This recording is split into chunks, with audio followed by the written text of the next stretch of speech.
I'd really sincerely like to welcome Heidi back. Now, come over here, Heidi. Those of you who are on the internet know that Heidi is our beloved, one of our editorial assistants for Inspirations, and she had a stroke. She's so fit and healthy in all ways and so young and gorgeous. And it was only 4 weeks ago? About 6 weeks ago now. 6 weeks ago she had a stroke, and she's back with us.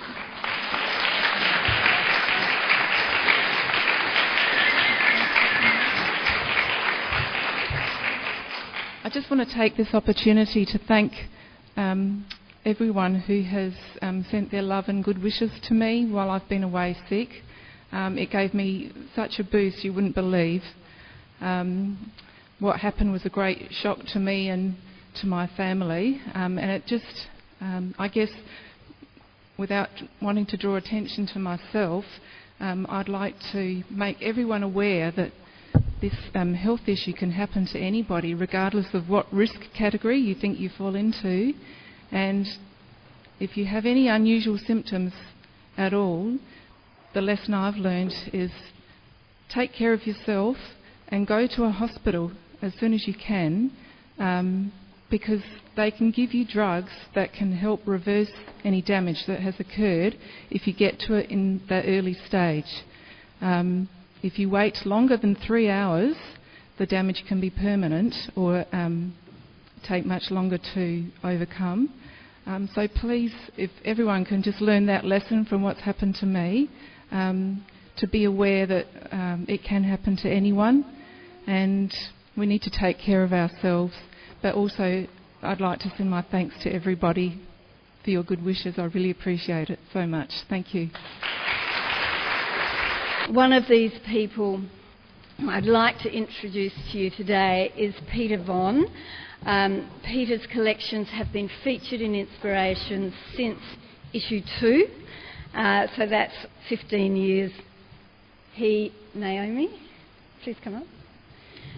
Peter and Naomi, great team, have been with us, and their collection of antiques is truly, truly extraordinary. When you walk into their home and you just see, I've literally never seen anything like it, and probably never will again. And it's been an absolute privilege over the years to use so many pieces out of their homes.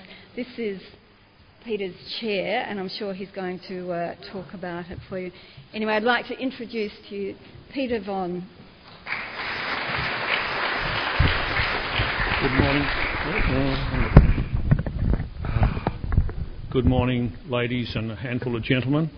At the outset, let me say just how privileged my wife and I, have been in not only associating with Country Bumpkin and Inspirations magazine, but to be associated with all you, in a loose kind of way, with all you ladies here. And there's so much skill out there.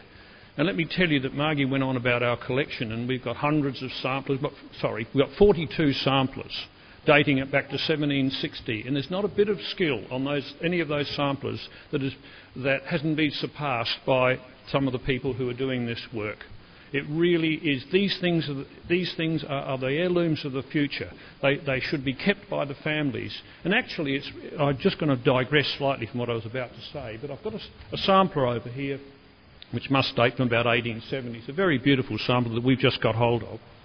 And it's stitched by a 12-year-old girl. Now, it breaks my heart to know that's left the family. It might have been, it's not an Australian sampler, it's a British sampler. And to me, there's no excuse that doesn't belong in the family and been handed down as an heirloom instead of ending up on our walls with the other 41 samplers that we've got. Now, I'd just going to be a bit oblique here. I'd like to show you this picture, which demonstrates in a small way how I've been and Naomi have been associated with Country Bumpkin.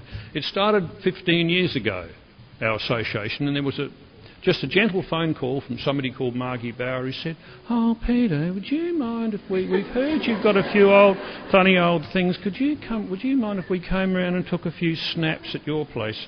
Well, of course you have to agree, because sharing these things is part of the deal of collecting.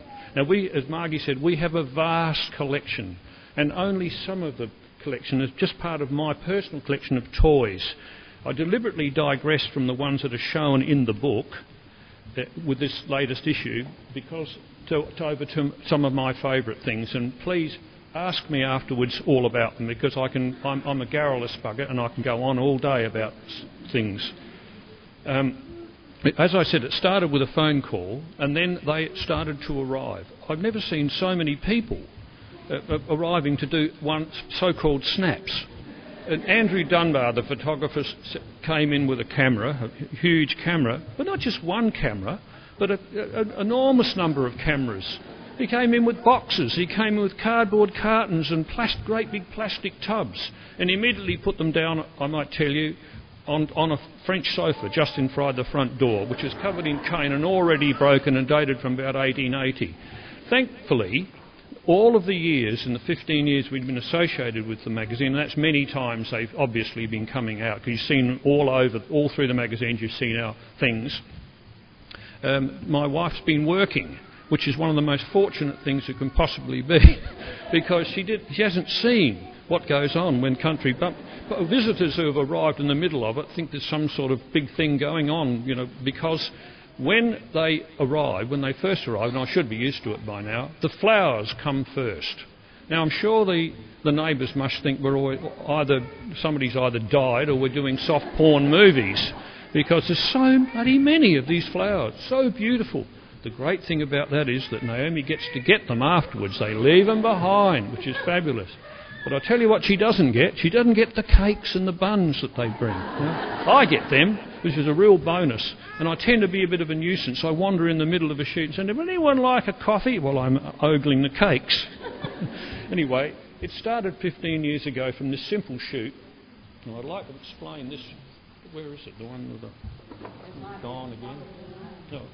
Hang on, I want to show you that one again. That one that's going to come. It shows Naomi and I. It's the only time we ever appeared in the magazine, and there's a reason for this. This is an example of my failed art direction, as a matter of fact, because the person who dobbed us in to be in Inspirations magazines was the artist called Mark Thompson, who was doing... At that time, he was doing art direction for the magazine, and they dobbed me in and said, "Oh, you've got a whole house full, you'll love them, the people are gorgeous." Well, Margie said, "Well, all right, well, you have a go, Peter." So I thought, for this bridge cloth, and you may remember the bridge cloth, it's a lovely, lovely photograph by Andrew Dunbar. The bridge cloth, the ladies that were going to pose for this bridge cloth that I thought was a good idea decided that they didn't want to do that. So everybody looked at me and said, "What about you and Naomi?" Naomi happened to be home on holidays. So I had to pose as a gambler, or whatever, and I'm cheating. You can see when you see it up close, you can see. And Naomi hates this photograph. And when we left today, she said, "Don't you dare tell them about that photograph with me." Because interestingly enough, it was photographed on the hottest day of the year, way back in 1995 or something. No, it wouldn't be that. You are not that old, are you? And underneath it all, I've got shorts on. So forget all this reefer jacket stuff. It's not real. It's all facade.